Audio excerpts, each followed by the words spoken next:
કુલ્ફી અને આઈસ્ક્રીમ ઘણા ફ્લેવરના મારી ચેનલ પર જોઈ લીધા, પરંતુ હવે આપણે આજે મેંગોની એવી રેસીપી બનાવીશું કે જેથી આપણને લૂ પણ ન લાગે અને પેટમાં ઠંડક પણ થઈ જાય. તો સૌપ્રથમ અહીં મેં 1 લીટર જેટલું મેં દૂધ ગરમ કરવા મૂક્યું છે. તમે 500 ગ્રામ પણ દૂધ લઈ શકો છો, પરંતુ અહીં મારે 2 અલગ રેસીપી તમને બતાવવાની છે, જેથી કરીને મેં અહીં 1 લીટર દૂધ લીધું છે. હવે આ દૂધને બરાબર ગરમ થવા દઈશું.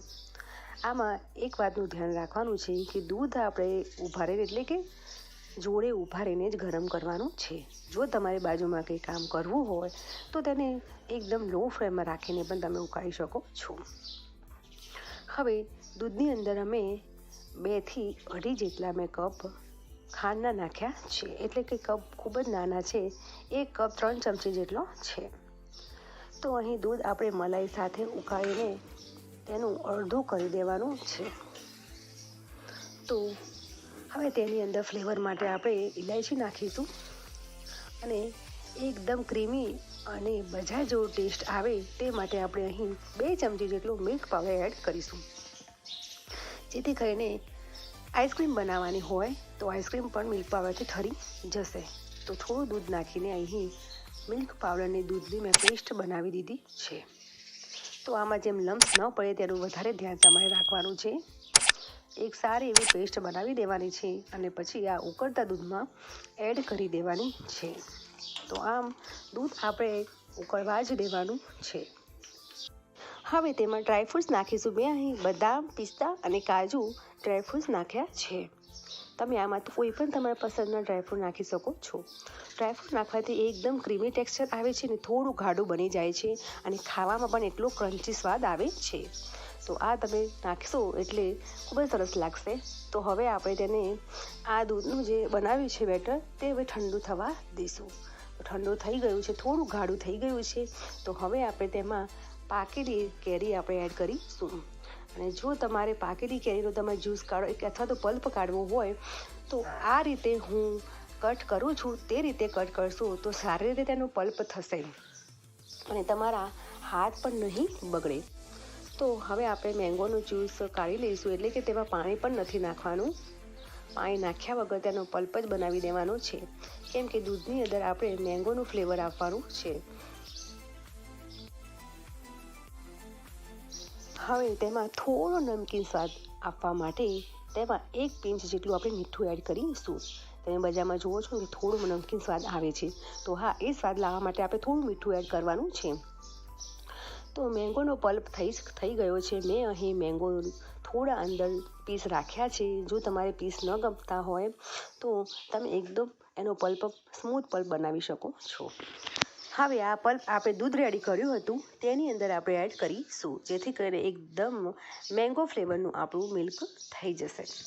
તો આ પલ્પ નાખવાથી તેનું ટેક્સચર પણ સારી રીતે હોય છે અને બજારમાં જો મેંગો ફ્લેવરની જે આઈસ્ક્રીમ અથવા તો શેક મળે છે ને, બસ હા, તે ટાઈપનું થઈ જશે. તો હવે આપણે ચમચાની મદદથી બરાબર મિક્સ કરી લઈશું. આમાં તમે વધારે પણ મેંગો નાખી શકો છો. તો હવે બરાબર મિક્સ થઈ ગયું છે. તો પહેલાં આપણે હવે બનાવીશું શેક બનાવીશું, એટલે કે મેંગોનો મિલ્ક શેક બનાવીશું. તો અહીં મેં એક કાચનો ગ્લાસ લઈ લીધો છે અને બજારનો લુક આપવા માટે મેં મેંગોનો જે હતો પલ્પ તેને ચમચીની મદદથી આવી રીતે ગ્લાસની અંદર સ્પ્રેડ કરી દીધો છે, એટલે કે થોડો બજાર જેવો લુક આવી જાય.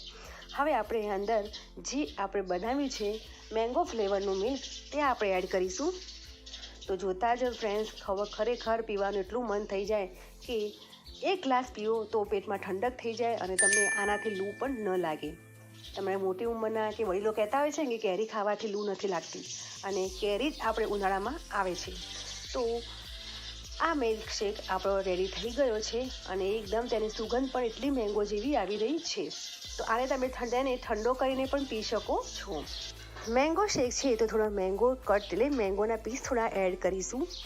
થોડા આપણે ડ્રાયફ્રૂટ્સ એડ કરીશું અને તેની અંદર હવે તૂટી ફ્રૂટી એડ કરીશું, જેથી કરીને આ લુક જોઈને બાળકોને ખૂબ જ ખાવાનું અથવા તો પીવાનું મન થઈ જાય. તો રેડી છે એકદમ બજાર જેવો મેંગો મિલ્ક શેક. જરૂરથી તમે ટ્રાય કરજો. અને હા, ફ્રીજમાં તમે મૂકીને જરૂરથી એકદમ ઠંડો તાજગીભરો રેડી થઈ ગયો છે અને એકદમ પેટમાં ઠંડક આપે તેવો બજાર જેવો મેંગો મિલ્ક શેક. હવે સાથે આપણે આઈસ્ક્રીમ પણ રેડી કરીશું. બજારમાં મળતી હોય છે ને કે મટકા મેંગો ગુલ્ફી અથવા તો મેંગો ફ્લેવરની કુલ્ફી મળતી હોય છે, તો આપણે એ જ બનાવીશું એ જ સ્ટાઇલમાં અને તે રીતે જ બનશે. તો આપણે જે દૂધ વધ્યું હતું એટલે કે દૂધનું જે બેટર બનાવ્યું હતું તે આપણે આમાં એડ કરીશું.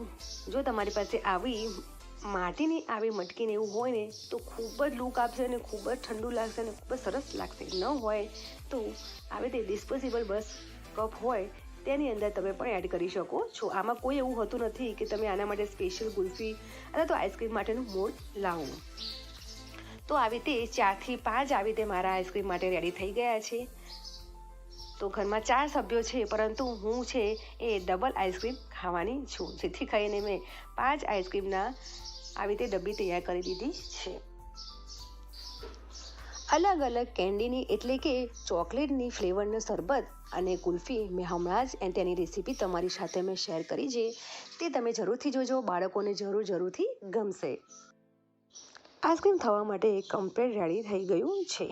તો હવે તેની અંદર આપણે ફોઇલ પેપરથી આપણે એને પેક કરીશું, જેથી કરીને બહારની કોઈ અંદર હવા આવે નહીં અને કોઈ ફ્લેવર અંદર આવે નહીં, જેથી કરીને ફોઇલ પેપર અને રબરથી પેક કરી દઈશું.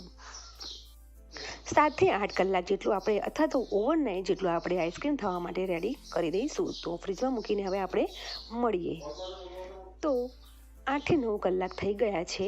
હવે તેમાંથી ફોઇલ પેપર અને રબર બેન્ડ છે તે કાઢી દઈશું અને જોઈને જ પણ ખ્યાલ આવી ગયો છે કમ્પ્લીટ આઈસ્ક્રીમ ખાવા માટે રેડી થઈ ગઈ છે. પહેલાં તો કપમાંથી કાઢીને વચ્ચેથી હું કટ કરી લઉં છું, જેથી કરીને બહાર બજારમાં મળે તે ટાઈપની આપણને લુક આવી જાય. તો તમે જોઈ શકો છો, હું હાથમાંથી તમને બતાવું છું કે કેરીના પણ પીસ તમને દેખાઈ રહ્યા છે. તો આ લુક જોઈને ખાવાનું વધારે મન થાય અને થોડો બજાર જેવો આપણને ટેસ્ટ આવી જાય. તો રેડી થઈ ગઈ છે. હવે આ બીજો પણ કપમાંથી હું કાઢી લઉં છું. તો એકદમ બહારના જેવી થઈ ગઈ છે. હવે માટલા ગુલ્ફીમાં પણ જોઈ શકો છો, એકદમ થીજી જઈ ગઈ છે, કડક થઈ ગઈ છે અને તરત ખાઈ લીધું મેં તો રેડી થઈ ગઈ છે બહાર જેવી મેંગો ગુલ્ફી અથવા તો આઈસ્ક્રીમ પણ તમે કહી શકો છો. અને આમાં મેં બહારનું કોઈ વસ્તુ નાખી નથી, ઘરની સિમ્પલ વસ્તુથી જ મેં બનાવી છે. તો ફ્રેન્ડ્સ, પાકી કેરીની બંને રેસીપી તમને કેવી લાગી તે મને કમેન્ટ કરીને જરૂરથી કહેજો. અને હા, તમે જરૂરથી બનાવજો. બાળકોને ખૂબ જ ગમશે. હમણાંથી તો હું બાળકોને ગમે તેવી જ રેસીપી હું તમારી સાથે શેર કરું જ છું. હવે એક નવા આઈડિયા, એક નવી રેસીપી સાથે મળીશું. Bye bye. જય ભારત.